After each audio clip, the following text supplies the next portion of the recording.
Nag-o-offer ba yung school ninyo ng flexible schedules for working students like you?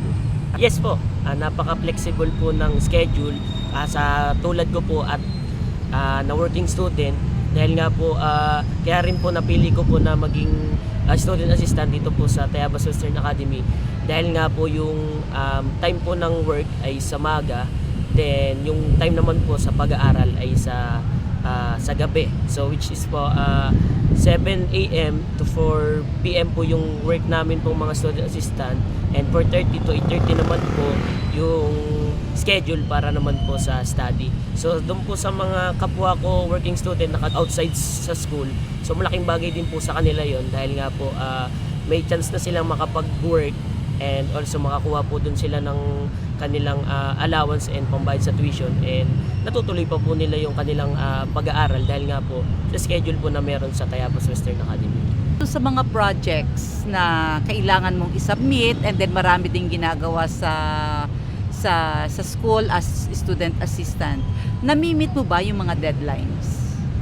So dyan naman po about po sa mga project and mga activity na kailangang ipasa sa tamang oras, ay proud ko naman po sabihin na wala po akong nami-miss na deadline, so naipapasa ko po sa oras yung mga dapat na ipasa ng mga project. Dahil nga po syempre po bilang working student, and hindi naman po pwedeng sa work ka lang magaling, and syempre po kailangan po balance dahil magaling ka sa work, edi magaling ka rin po sa bilang pagiging estudyante. So sa pagmamanage po ng time ay namamanage ko naman po ng ayos, and hindi naman po mawawala na syempre po kapag marami po akong ginagawa sa work, syempre po merong limit lang yung time dun sa paggagawa po ng mga project at mga activity na kailangan kong habulin. Pero ang ginagawa ko po ay talagang nagbibigay po ako ng time para po sa mga gawain, and dun ko po isang bagsakan ko po siya ginagawa, and para po makapag-isip po ako ng ayos.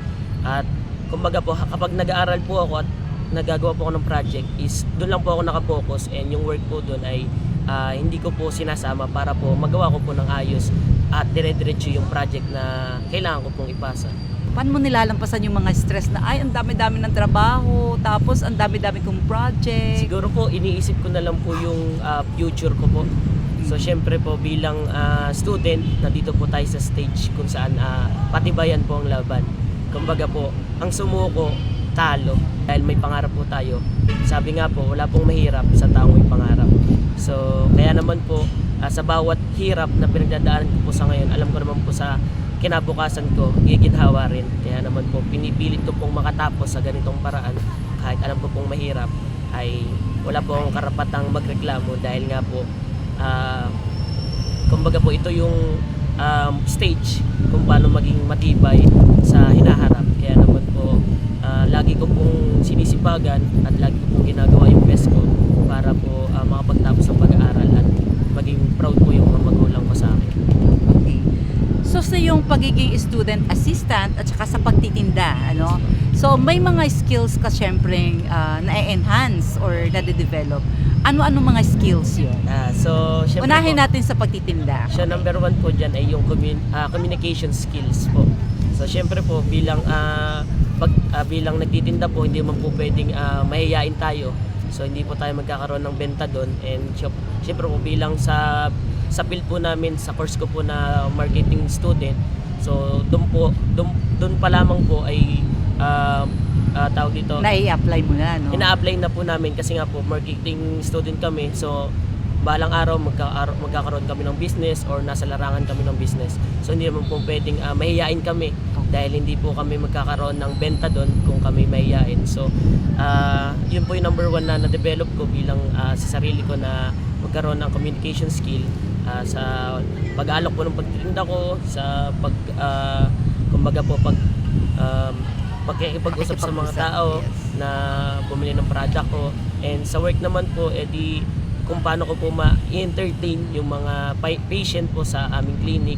So ayun po, and siguro pa po yung iba pa pong skills, siguro po yung time management nga po. Yes. So doon po na-develop lalo yung time management skills ko dahil nga po sa marami kong bagay na ginagawa, hindi working student, pagtitinda, then also po yung pagiging student talaga na may mga gawain, mga project. So sa time management po, edi mas kumbaga po na-apply ko po siya bilang working student, and also sa pagtitinda ko na rin po.